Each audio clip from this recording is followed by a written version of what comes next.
Top quality और consistent performance के लिए सिर्फ सिल्वर पंप्स एंड मोटर्स, नाम याद रखना।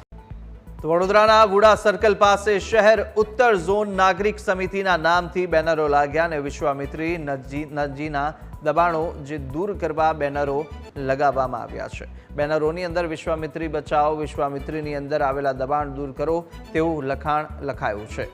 તો ભૂખીકાસ ઉપર આવેલા દબાણ દૂર કરવા પણ બેનરો દ્વારા માંગ કરવામાં આવી અને શહેરમાં બેનરો કોણે લગાવ્યા એ હાલ સૌથી મોટો સવાલ છે।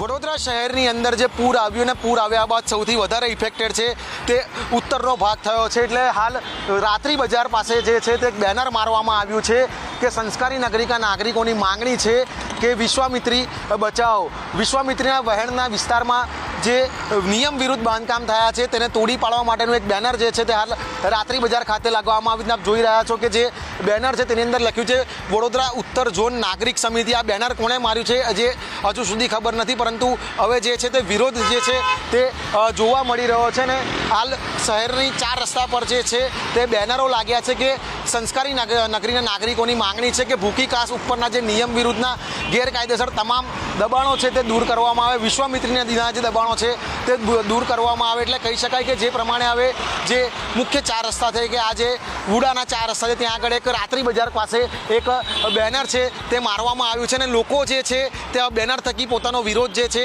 તે દર્શાવી રહ્યા છે।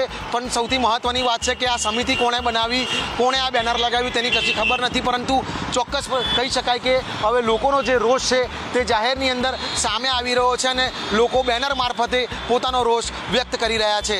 અંકિત ગોંડશીકર, ન્યૂઝ કેપિટલ, વડોદરા।